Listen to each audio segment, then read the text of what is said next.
Hello everyone and welcome to my stand-up paddleboard safety video. In this first episode we'll be talking about the equipment you should bring whether you're paddling solo or with a group of friends. Before I proceed, please note I'm not affiliated with any of the manufacturers seen in this video. Hope you enjoy and stay safe.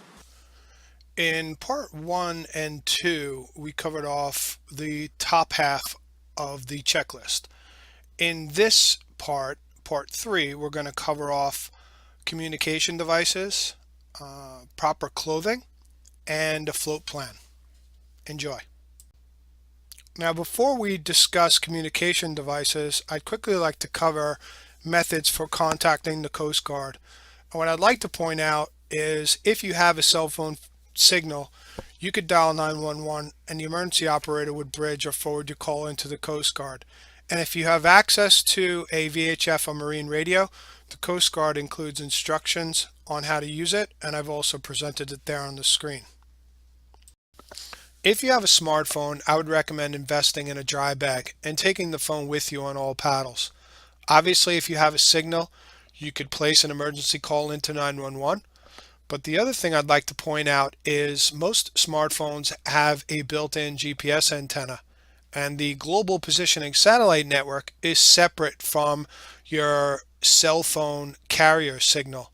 That means you can leverage applications like Google Maps and Life 360. You can enable location sharing with your friends and family so that they can locate you out on the water, and in the event of an emergency, share that information with the authorities.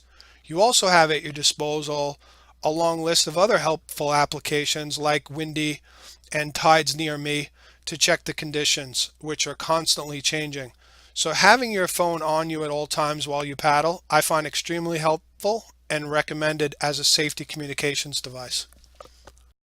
Another important safety communication device is a marine VHF radio. Now, some may feel it's overkill. However, if you're out on a long paddle or perhaps with a group outside of cell service, perhaps in an area without a lot of boat traffic, having a marine radio could be very beneficial. Now, the Coast Guard posts instructions on how to contact them using a marine radio. Most of them come pre-configured for channel 16, and a lot of them include features like weather alerts. A lot of them have come down in price. I've recently added this to my equipment list, so if you could swing it, I definitely would recommend one, especially if you're like me and you take long solo paddles or perhaps in extreme weather conditions. Proper clothing.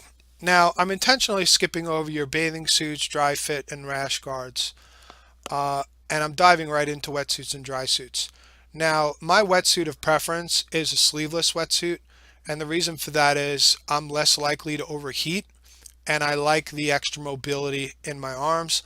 I like the front zipper, but for me, it's just a personal preference. I feel better wearing it. Now, if I'm entering the surf and I'm expecting to be in the water a lot, I then upgrade to a full suit.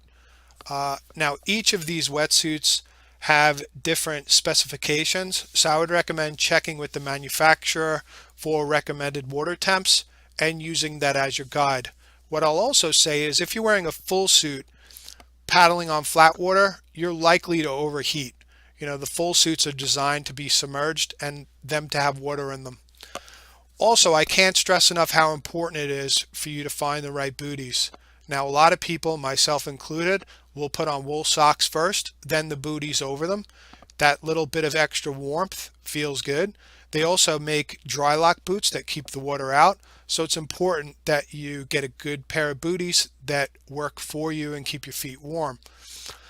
When the water starts getting colder, I then upgrade to a dry suit. What I like about the dry suit is the suits today are designed with breathable material. Most important thing though, check your seals. A lot of people don't even test their dry suits. They just cross their fingers and hope they don't fall in. My recommendation is before the water gets too cold, put your dry suit on, go into the water, make sure your seals aren't leaking. The last thing you want to do is take a fall in extreme conditions and have it leak, and you'll be cold, you'll be wet. Test those suits and check your seals. Make sure they're not frayed or ripped. One of my ankle seals here is ripped. I will show it in a few seconds. That is something you want to avoid. That happened with a small tear, and as I put it on, it ripped down the seal, and that's something that I need to repair. So check those seals and make sure you dress for the water, not the air. Last but not least is a float plan. And the intent of the float plan is to leave information behind in the event a search is needed. Whether you or someone in your party doesn't return, having this information handy is critical.